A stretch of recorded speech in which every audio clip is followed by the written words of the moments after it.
guys and girls. Um,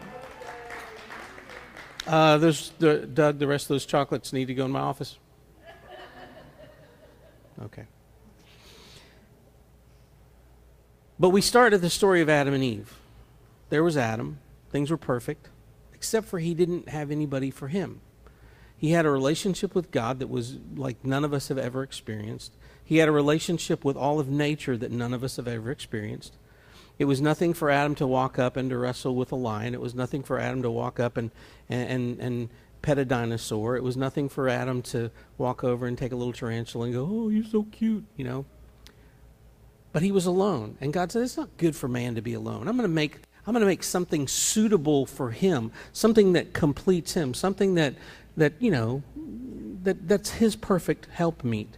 And so he created Eve, and he created Eve out of Adam. He took a bone from Adam's side and he created another living being. Okay, so that wasn't the way he created Adam, and it's a new way. And from then on, he's been creating children and people from Adam and from Eve, from the man and from the woman. That's really, really cool. And so God established this, and we know that the first set of children, there may have been others.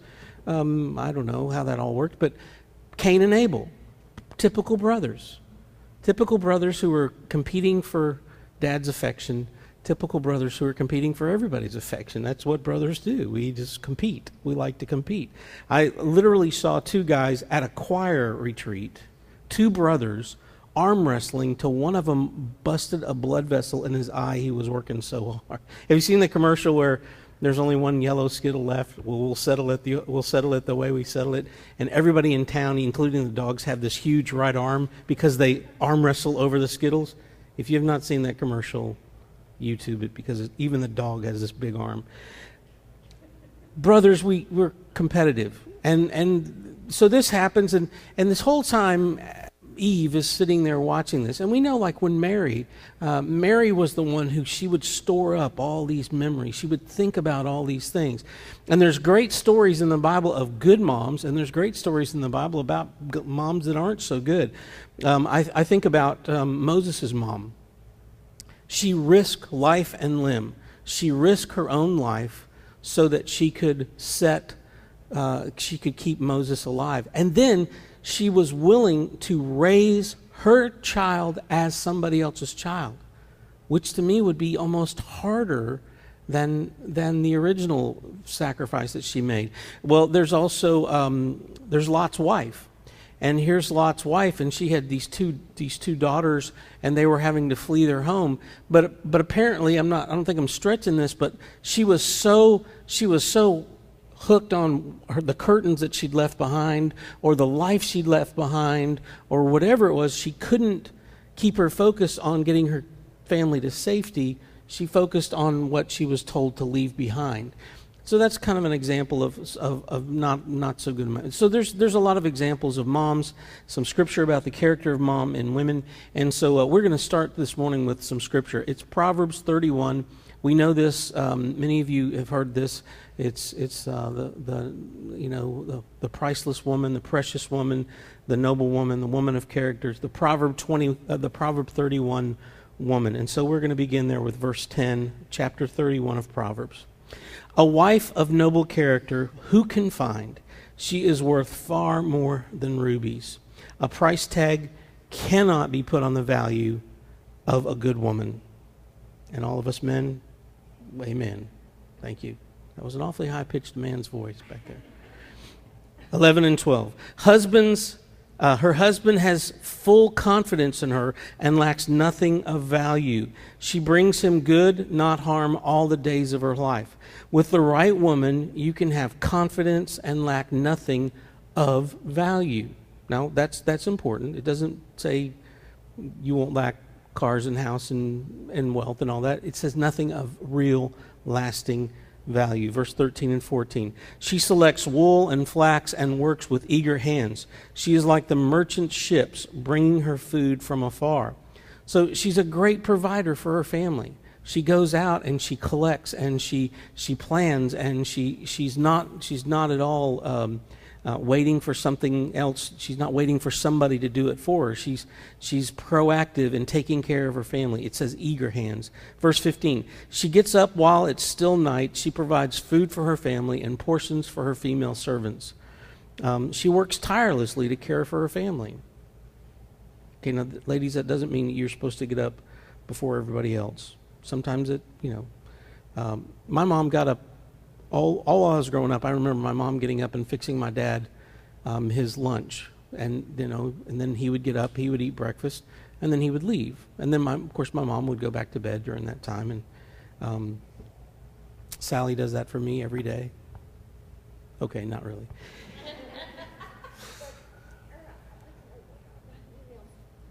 Your female servants. I think that's, there's one of them sitting right next to you. But we'll get into that.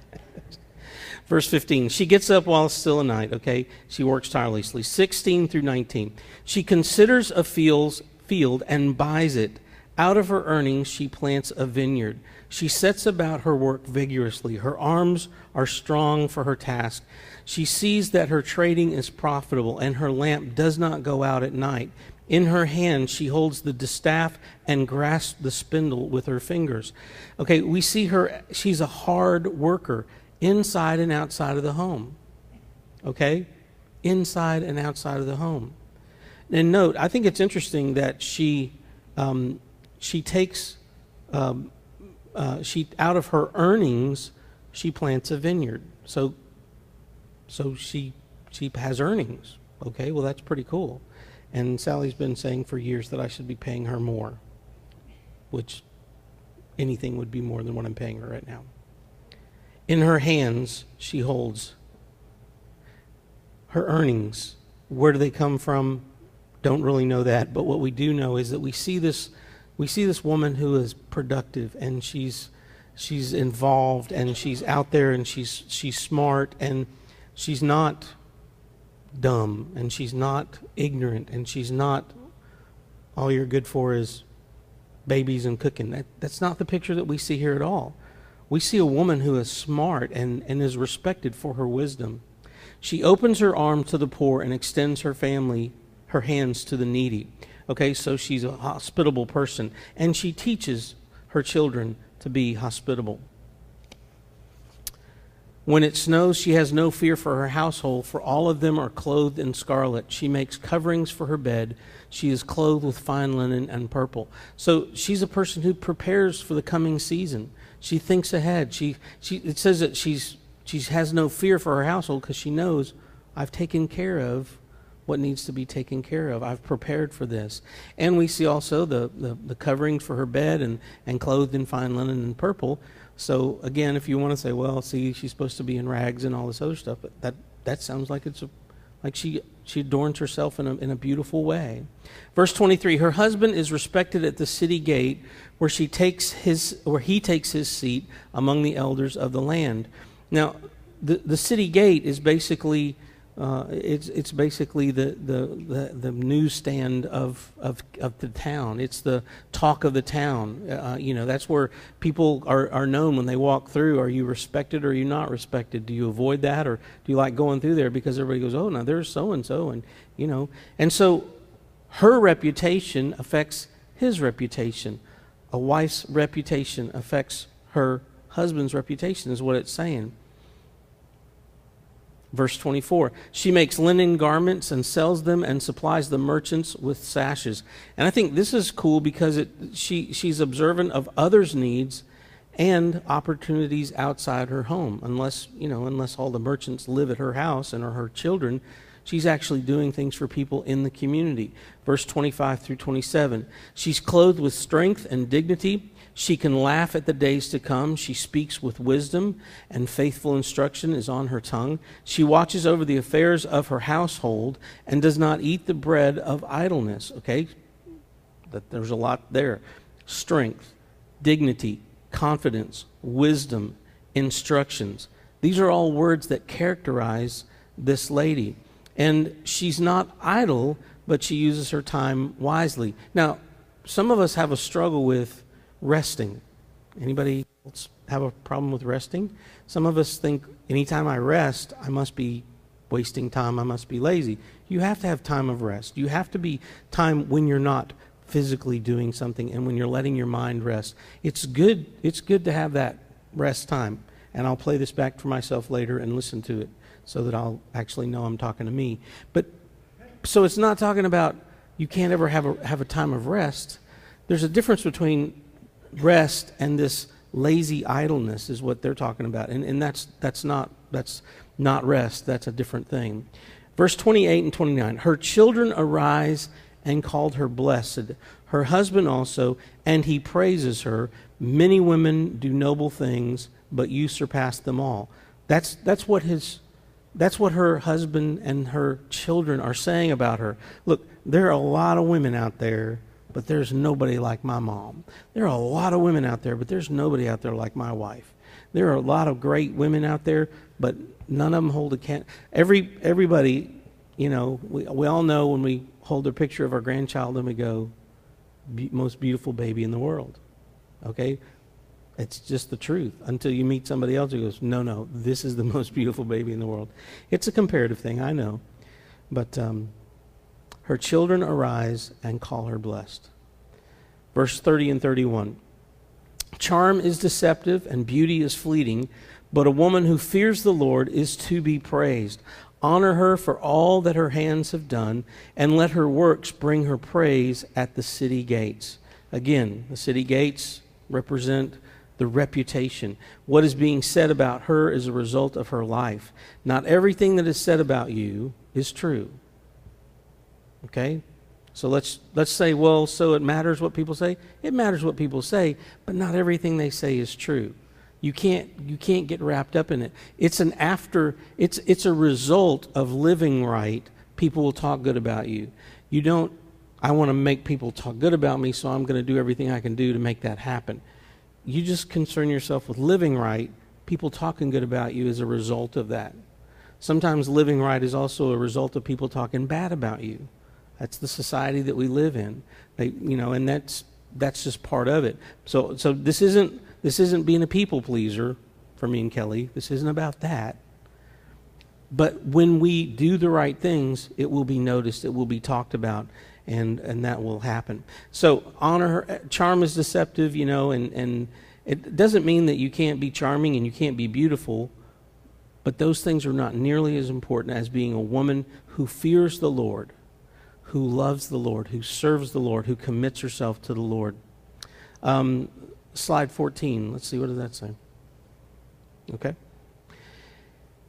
From the beginning of our Galatians study, we talked about Barnabas and Titus. Titus was sent by Paul to address some issues that had come up in the church. And so here was one of Paul's instructions. So a couple of weeks ago, we talked about the difference between Barnabas and Titus. Barnabas was the son of encouragement. Titus seemed to be more of a little bit of a go-getter. And Paul said, look, you need to go straighten some things out with these people. And so this is one of the things that was said in Titus chapter 2, verses 1 through 5. You, however, must teach what is appropriate to sound doctrine. Teach the older men to be temperate, worthy of respect, self-control, and sound in faith, in love, and in endurance. So, Titus, this is what you need to go and talk to the men about. And there's a different expectation on mature people than there is on immature people. There's a different expectation on older people than on younger people. And part of the expectation for us older people is that we influence the younger people to be more like the Lord. That's just part of it. If you are like me, every once in a while you look in the mirror and go, I used to be the youngest guy in the room. I'm no longer the youngest guy in the room. Anybody else have that problem? Okay, well, that's us. But when we realize that, well, our responsibility has changed, and now we become the ones who give direction and give guidance. The last night of our Heart Sync class was Thursday a week ago, and I may have shared with you that we went around and we talked about some pretty cool things, and it was just kind of a time to be able to talk over each other, to bless each other, to affirm each other, even to speak prophetically over each other. And I realized out of 5 guys, I was the oldest guy in this circle. And even our leader, who I want to say looked way older than me, but even our leader, we'll cut that out of the tape